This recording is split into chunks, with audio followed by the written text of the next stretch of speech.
कैसे हैं आप लोग? अगर मैं आपको कहूँ कि घर बैठे अर्निंग करने का बेस्ट तरीका है स्किल सीखना और वो भी वो स्किल को सीखना है जिस स्किल के माध्यम से आप सिर्फ घर बैठे नहीं, आप किसी भी ऑफिस में जाकर भी काम कर सकते हैं। उस स्किल का नाम है एमएस एक्सेल। एक्सेल एक ऐसा स्किल है जिसको सीखकर हर कोई व्यक्ति अच्छा खासा अर्निंग कर रहा है। देखिए, अगर गूगल में जाकर डेटा एंट्री का जॉब सर्च करेंगे तो बहुत सारे जॉब तो मिलेगा, मगर वहाँ पे बहुत ज़्यादा कंपटीशन है।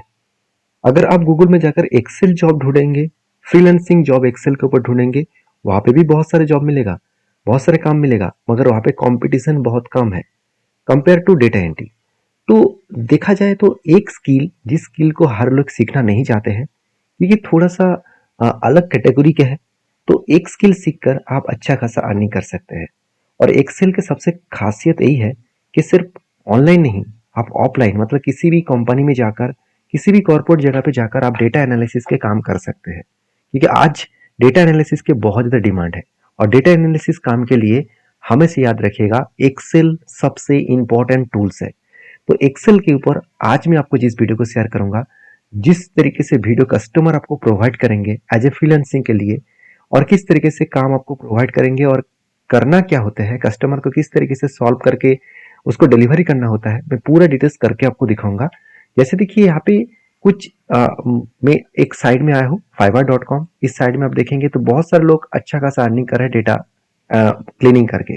तो डेटा क्लीनिंग के काम में ये जो व्यक्ति है, ये व्यक्ति पाकिस्तान से बिलोंग करते हैं और इन्होंने 4.9 स्टार रेटिंग लिया, और वो भी कितने लोगों से, 73 लोगों से, और 172 ऑर्डर इन्होंने कंप्लीट किया।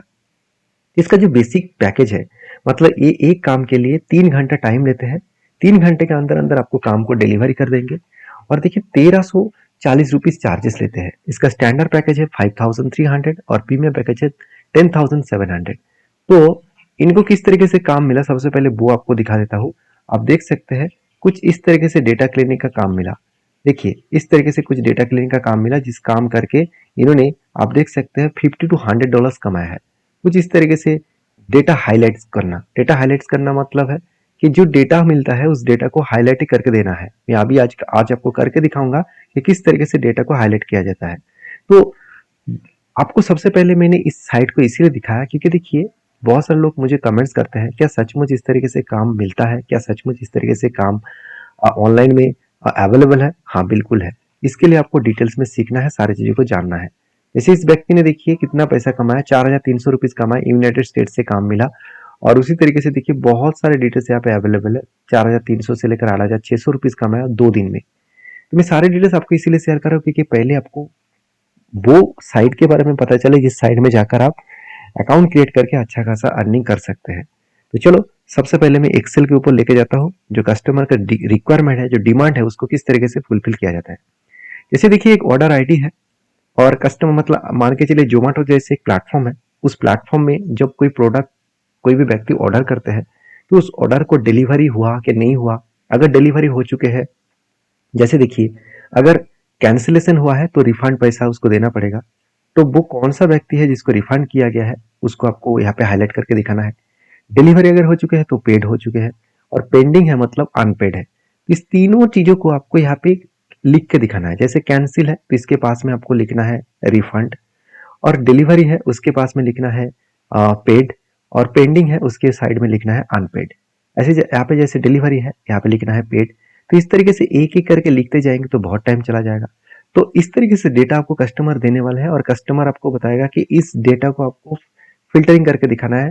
मतलब आपको फिल्टरिंग मतलब आपको साइड में जिस डिलीवरी हो चुके हैं तो उसके साइड में पेड लिखना चाहिए, और पेंडिंग है तो अनपेड है, और कैंसिल है तो रिफंड आपको यहाँ पे दिखाना चाहिए। तो आप क्या एक एक करके लिखेंगे तो बहुत टाइम चला जाएगा। तो मैं जरूर कहूंगा इस तरीके से डेटा को किस कैसे क्लीन किया जाता है, आज मैं आपको सिखाने वाला हूँ। तो एक्सेल के बेसिक टू एडवांस सीरीज में फिर से आपको स्वागत करता हूँ। और सबसे पहले मैं रिक्वेस्ट करूंगा चैनल को सब्सक्राइब करना, क्योंकि एक्सेल के बेसिक टू एडवांस सीरीज में आपको सारे डिटेल्स में इस वीडियो के अंदर शेयर करता रहता हूँ, इस चैनल के माध्यम से शेयर करता रहता हूँ। तो यहाँ पे जो कस्टमर की रिक्वायरमेंट है, जो डेटा है, कैंसिलेशन डेटा को आपको यहाँ पे साइड में लिखना है पेड, सॉरी आपको लिखना है रिफंड। मैं एक बार लिख के दिखा देता हूँ। यहाँ पे आपको रिफंडेड लिखना है, डिलीवरी हो चुके हैं तो आपको पेड लिखना है, और यहाँ पे अनपेड लिखना है पेंडिंग को। तो इस तरीके से आप एक एक करके लिखते जाएंगे। तो जैसे डिलीवरी हो चुका है, इसको आपको पेड लिखना है, और अब फिर से डिलीवरी पेड, और पेंडिंग के लिए आपको अनपेड लिखना है। तो इस तरीके से एक एक करके लिखते जाएं तो बहुत टाइम चला जाएगा। उसके बाद आपको इसको हाईलाइट भी करना है इस कलर से। तो आप कैसे करेंगे, चलो यहाँ पे मैं पूरा डिटेल्स में समझाऊंगा किस तरीके से मैंने फॉर्मूला का यूज किया और किस तरीके से मेटाडेटा को यहाँ पे क्लीनिंग किया, वो मैं यहाँ पे बताने वाला हूँ। सबसे पहले आप देखिए, इक्वल लेना है, उसके बाद लिखना है इफ। फर्स्ट ब्रैकेट ओपन करना है, इस सेल को सिलेक्ट करना है, मतलब इस सेल के अंदर इक्वल अगर कैंसिल है, मतलब इस सेल के अंदर अगर कैंसिल्ड है तो आपको क्या शो करेगा। इस सेल के अंदर अगर कैंसिल है तो आपको क्या शो करना है, रिफंड। तो आपको इन्वर्टेड कॉमा ओपन करना है, डबल इन्वर्टेड कॉमा ओपन करना है, और आपको लिखना है रिफंडेड। तो रिफंडेड लिखने के बाद इन्वर्टेड कॉमा क्लोज कर दीजिए, कॉमा दे दीजिए। उसके बाद फिर से लॉजिक लगाना है, इफ फर्स्ट ब्रैकेट ओपन, और इस सेल को सिलेक्ट करना, और इक्वल देकर आपको यहाँ पे चूज करना है क्या ना, इसके बाद आपको चूज करना है डिलीवर्ड। तो डिलीवर्ड आपको चूज करना है और कॉमा देना है। और डिलीवर के फॉर्मूला के अंदर क्या था, डिलीवर के अंदर क्या था, डिलीवर के अंदर था कि अगर डिलीवरी हो चुकी है तो वो पेड शो करेगा। तो मैं इन्वर्टेड कॉमा के अंदर लिखूंगा पेड। ध्यान से फॉर्मूला को देखना, लास्ट वाला कौन सा है, पेंडिंग। तो मैं फिर से इफ लॉजिक यूज करूंगा, सॉरी मैंने गलती से एंटर कर दिया, वापिस जाता हूँ। तो फिर से फर्स्ट ब्रैकेट ओपन करूंगा, इस सेल को सिलेक्ट करूंगा, और उसके बाद इक्वल देकर यहाँ पे मुझे क्या लिखना है, इक्वल देकर मुझे देना है यहाँ पे पेंडिंग। तो मैं पेंडिंग चूज करूंगा और उसके बाद कॉमा दूंगा, तो क्या शो करने वाला है, अनपेड। तो अनपेड में यहाँ पे लिखूंगा, और सारे फॉर्मूला कंप्लीट हो चुके हैं। उसके बाद जितनी बार मैंने इफ यूज किया उस सारे इफ्स को मैं यहाँ पे क्लोजिंग करूंगा, मतलब ब्रैकेट को मुझे क्लोजिंग करना है। ध्यान से देखना, मैंने क्या दिया, इफ लॉजिक यूज किया, इस सेल को सिलेक्ट किया, इस सेल के अंदर अगर कैंसिल है तो रिफंड शो करेगा, अगर इस सेल के अंदर डिलीवर्ड है तो पेड शो करेगा, इस सेल के अंदर पेंडिंग है तो अनपेड शो करेगा। अभी एंटर कर देना तो ऑटोमेटिक यहाँ पे फॉर्मूला शो करेगा, और इसको आपको ड्रैग करना है। तो ड्रैग करने के बाद देखिए, जहां जहां पे कैंसिल है उसके बाद में रिफंड है, डिलीवरी है उसके पास पेड है, पेंडिंग है अनपेड है, डिलीवर है पेड है, डिलीवर है पेड है, पेंडिंग है अनपेड है। इसका मतलब ऑटोमेटिकली वो फॉर्मूला को शो रन कर चुके हैं। अभी मुझे यहाँ पे कलर करके दिखाना है, ये भी कस्टमर के रिक्वायरमेंट हो सकते हैं। तो कस्टमर किस तरीके से रिक्वायरमेंट होता है कि मुझे पता नहीं है कौन सा पेड है, कौन सा अनपेड है, कौन सा ए है, उस वो मुझे कलर करके दीजिए। तो अब क्या करेंगे, इस सारे डेटा को सिलेक्ट कर लेना है। सबसे पहले पूरा डेटा को मैंने सिलेक्ट किया, इस सेल को पूरा का पूरा सिलेक्ट किया। आपको जाना है कंडीशनल फॉर्मेटिंग्स में, हाईलाइट सेल्स एंड रूल्स, उसके बाद आपको जाना है इक्वल टू में। तो इक्वल टू में जाने के बाद आपको सबसे पहले लिखना है पेड। तो मैं फर्स्ट लिखूंगा पेड। तो पेड जब लिखूंगा, जितने सारे पेड्स ऑप्शन है वो सिलेक्ट हो चुके हैं। अभी आपको यहाँ पे कलर में जाना है, कस्टम फॉर्मेट में जाना है, और उसके बाद एक ऑप्शन आएगा कस्टम फॉर्मेट में जाने के बाद जो फॉर्मेट्स आपको चेंजिंग करने के लिए बोला जाएगा। तो थोड़ा सा फॉर्मेट एक्सेल में आने दीजिए, हाँ अभी ठीक है। तो यहाँ पे क्या करूंगा, फिल में जाऊंगा, और पेड के लिए कौन सा कलर है, पेड वाला, यहाँ पे कुछ इस तरीके से कलर है। यहाँ पे मैं ओके करूंगा और ओके कर दूंगा, जहां जहाँ पे पेड है वो कलर हो जाएगा। उसी तरीके से फिर से conditional formattings, highlight cells and rules और इक्वल टू। और यहाँ पे मुझे क्या लिखना है, यहाँ पे मुझे लिखना है रिफंड। तो रिफंड डेट मुझे लिखना है, और यहाँ पे मैं जाऊंगा और फॉर्मेट में जाऊंगा, और यहाँ पे कलर में रिफंड के लिए मैं ग्रीन वाला कलर ले लूंगा, ओके, और ओके कर दूंगा। और लास्ट में है अनपेड वाला, वो फिर से इक्वल टू में जाऊंगा और यहाँ पे लिखूंगा क्या, अनपेड। तो अनपेड लिखूंगा, और उसके बाद यहाँ पे कलर में मुझे रेड कलर चूज करना है। रेड कलर चूज करके मैं ओके कर दूंगा। तो देखिए मेरा काम बन चुके हैं, और यही डेटा को कस्टमर को आपको भेजना होता है। यही डेटा आपको कस्टमर और कंपनी में काम करने में मिलता है, जिसको क्लीन करके सारे चीज आपको इजीली करके आपको देना है। तो आप कहेंगे सर इसमें फायदा क्या है कस्टमर का। देखिए कस्टमर जब भी कोई डेटा को देखना चाहेंगे तो वो इजीली देख सकते हैं।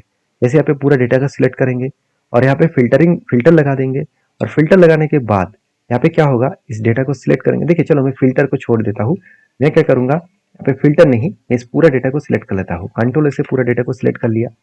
और उसके बाद मैं इंसर्ट में जाऊंगा और टेबल्स में जाऊंगा, और इसको टेबल में यहाँ पे चेक बॉक्स ऑन रखकर ओके कर दूंगा। तो ये टेबल में कन्वर्ट हो जाएगा, यहाँ पे ऑटोमेटिक फिल्टरिंग आ जाएगा। तो यहाँ पे होगा क्या, आपको यहाँ पे एक इंसर्ट फिल्टर में टेबल क्रिएट करने के बाद आपको डिजाइन टैब मिलेगा। उसके बाद यहाँ पे देखिए इंसर्ट स्लाइसर मिलेगा। अगर आप स्लाइसर को यूज करके आप यहाँ पे पेमेंट स्टेटस को ऑन करके ओके कर देंगे, तो 3 स्टेटस आपको यहाँ पे शो करेगा। तीनों स्टेटस को यहाँ पे आपको इस तरीके से कुछ यहाँ पे दिखाना है और इसको एडजस्ट करके रख देना है। तो देखिए कस्टमर का काम आसान हो जाएगा। उसका पेड का डेटा चाहिए तो पेड के ऊपर क्लिक करेंगे, सारा डेटा क्लियर हो जाएगा। अनपेड, रिफंड, सब कुछ वो एक एक करके क्लिक करके देख सकते हैं।